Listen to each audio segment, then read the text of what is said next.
Recently we presented my book, Eye to Eye, to Rahm Emanuel, David Axelrod, George Mitchell, Dennis Ross, Rupert Murdoch, major news people. I personally, or my assistant, is in eye to eye with comments to all these leaders. Will they stop the land for peace process? I don't think so. There are consequences, but they're also worried about the Arab oil interests cutting off oil in the United States and starving our economy. But we also know that eventually we'll get a peace deal. Benjamin Netanyahu, this is a fun one. In March 2004, I was invited to my third annual Ariel night at Aventura, Florida. Ariel is a small town in Israel. Ariel, Israel, I'm not going to this event. And I went down there to give my book to Friend Benjamin Netanyahu. He received my first book. And I went down there, and they didn't know if he'd be there or not. He caught the flu, but the last minute he did show up. 7 of us went in a back room, all Christians. And the Lord had me just stay put. Don't worry about your picture with it. You've had that before. Just stay put. So the friends went over there and took pictures with Netanyahu. And they finished the pictures, and a medical doctor came in and sat in the chair next to Benjamin Netanyahu and started talking to him about how he felt. And then he pulled down both eyelids. Both eyes. Got up and left. The Lord says, now. So I turned my book around. I said, Benjamin, there's a book I wrote about consequences of dividing the land of Israel. I think you'll find it very interesting. He pulled it up and it said, eye to eye. He laughed so hard. He just had both his eyes looking into it. He just laughed so hard. Look how God did that. Look how God did that.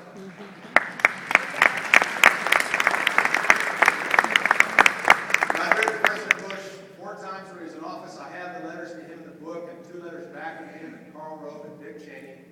And I was out in Midland, Texas last year speaking out there, and I found out that George W. Bush was going to be there. So a friend of mine took me as a guest, and we went to the Midland Oil Hall of Fame dinner. George Bush says, I'm the only one nominated. He's never found oil. The other 4 have found a tremendous amount of oil, but they gave an honorary membership to the Midland Oil Hall of Fame. But nonetheless, it was interesting. I said I missed him being at the White House. I also told him that his new office in Dallas is where we used to have Bible study every Tuesday for many, many years. It was Bill Stone's law office, and Bill moved out, and President Bush moved in and took the whole floor. And right where his office is where we had a Bible study. I said there had been a lot of prayer lived in that room. So we visited a little bit about the orphans that had influenced him and affected him when he were having a difficult time in Africa. These Christian orphans that had blessed him. And we shared that. And then the last thing I shared with him, I looked him straight in the eye and said, Jerusalem is God's time clock. And Jesus Christ is returning soon. And I walked off, smiled, and I said, Lord, speak to his heart. He is the one that came up with the term, 2 states living side by side in peace and security. Who wants to see Israel live in peace and security. But nonetheless, that's an error. And I'll have another opportunity to speak to him soon and share that. And he certainly knows about our book. He received it, his wife received it, his daughters have received it, his best friends have received it, his Secret Service agents have received it, his Homeland Security agents have received it. I got a case going to Dallas about every 2 weeks. Being spread throughout that town. These are all his buddies. So anyhow, just at some point repent for doing what he did. But nonetheless, God is able. God used him. And then I had the opportunity to speak to Rahm Emanuel, the White House Correspondents' Dinner, walked up and introduced myself, and he said, oh, I know who you are. I said, did you get my book, Eye to Eye? So I have your book. I said, I'd like to meet with you. He said, call my secretary, Sarah. So some things came up. We haven't been able to meet yet, but it was very interesting because when Obama took office, the Lord said, share the book with Rahm and share the book with Axelrod. Bush was in office, share the book with the top 7 because they were all pretty serious Christians. But replacement theology, churches, except John Ashcroft. But nonetheless, just those 2. And that's what the Lord instructed me to do. Well, we've had some very interesting events here. This was on 9/9/1. This room here, this George Mitchell on the right's received the book twice now.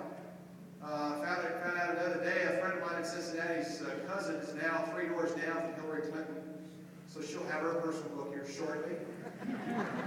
Dennis Ross, I gave the book to Dennis Ross and said, Dennis, you've been involved with 4 U.S. administrations on the Land for Peace. I think this book will give you a perspective on why you haven't been able to do it yet. That was right after speech, the Alliance Defense, or the ADL, Anti-Discrimination League. Dan Shapiro right there, had a couple conversations with him, nice fella. I met Don at the ADL event. He says, Dan, he says, I'm flying to Israel tomorrow. I'm going to take your book and read the play. I said, awesome. You're going to really find it interesting because you're so involved. And then that was on Monday. On Tuesday, he flew to Israel. On Wednesday, he was sitting next to Netanyahu and George Mitchell in Israel. And I saw him. He said he's read most of the book. I said, Dan, don't worry. There's going to be a peace deal. And he kind of relaxed a little bit. But there's still going to be consequences. So that's our Lord. He's going to let people know. And then General Jones behind you can't see it because Obama's standing in front of him. Jones has received his copy. So Israel and the Middle East, peace, covenant. Could Benjamin Netanyahu be the one that brings us the Land for Peace conference? No Jew in the world is no better than Benjamin Netanyahu. On 9/1 they met. On 9/1 afternoon, Obama says Israel must end the occupation of Arab land. But he also said, it's interesting, these negotiations are intended to resolve all status talks, and they have to end the negotiations which began in 1967. And he wants to see an independent, democratic, and Bible Palestinian state. At the time he was saying this, Hurricane Earl had developed into a Category 4 storm the size of Texas. Unbelievable event. It was huge. They had their meetings on 9/1. This is at the White House. There I am on the right, there with my smiling face.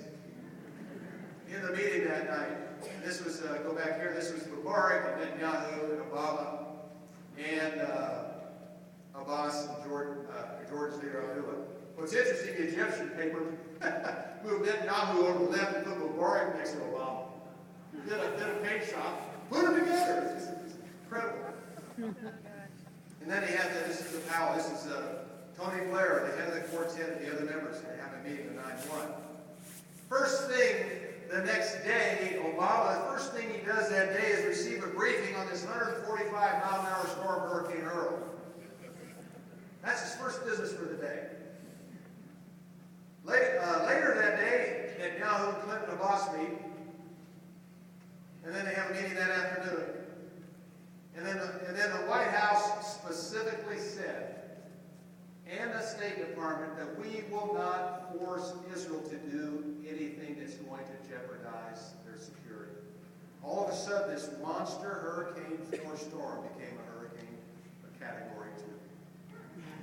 Shifted back out to the ocean, missed Long Island, missed the Cape Cod, rained on Martha's Vineyard.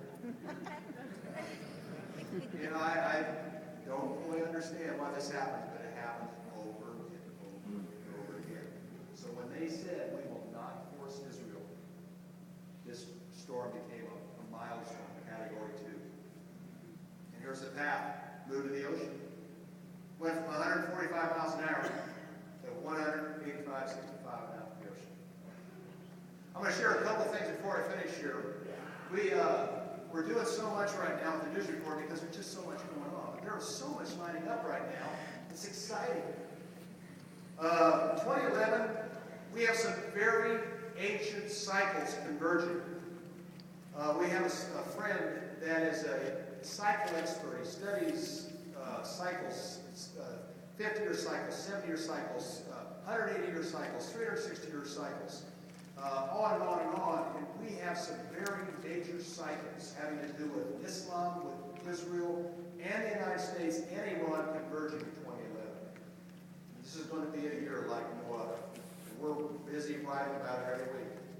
2012, the major war cycles are converging.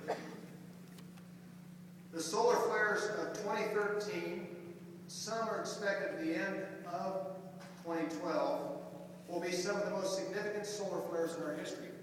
The Carrington effect in the late 1800s produced solar flares of enormity. According to the Academy of Science and